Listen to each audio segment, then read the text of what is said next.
بسم اللہ الرحمن الرحیم۔ السلام علیکم ناظرین، موجودہ وقت میں پسند کی شادی ایک اہم مسئلہ ہے اور ہر گھر میں پسند کی شادی کو لے کر لڑکا لڑکی اختلافات اور لڑائی جھگڑے کا سامنا کر رہی ہیں، کیونکہ والدین پسند کی شادی کے لیے رضامند نہیں ہو رہے اور لڑکا لڑکی گھر والوں کی پسند سے شادی نہیں کرنا چاہتے۔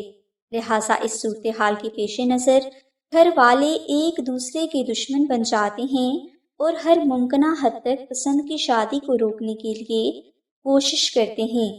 ایسی صورت میں لڑکا لڑکی کو ایسی دعا اور وظیفہ کی ضرورت ہوتی ہے جس کو کرنے سے گھر والے پسند کی شادی کے لیے مان جائیں۔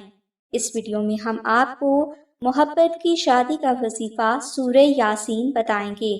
لہٰذا اگر کوئی بھائی یا بہن پسند کی شادی کی وجہ سے گھریلو جھگڑے، اختلافات اور الزامات کا سامنا کر رہے ہیں اور پسند کی شادی کی وجہ سے ڈپریشن کا بھی شکار ہیں، تو ایسے افراد چاند کی پہلی جمعرات کو عشاء کی نماز کے بعد 2 نفل نماز ہدیہ محمد آل محمد اس طرح ادا کریں کہ آپ ان دونوں نوافل میں الحمد شریف کے بعد 14 بار سورہ اخلاص کی تلاوت کریں۔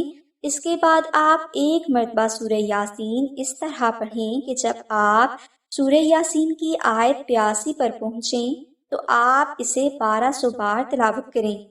یہ عمل آپ نے ایک ہی دن کرنا ہے۔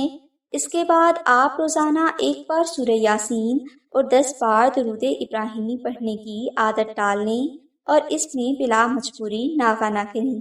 اگر کوئی بھائی یا بہن وظیفہ نہ کر سکیں تو وہ سورہ یاسین کی آیت 82 کو پاک سیاہی سے تحریر کر کے اپنے پاس اور اپنے گھر میں لازمی رکھیں۔ مزید معلومات کے لیے آپ آمنہ بہن سے رابطہ کر سکتے ہیں۔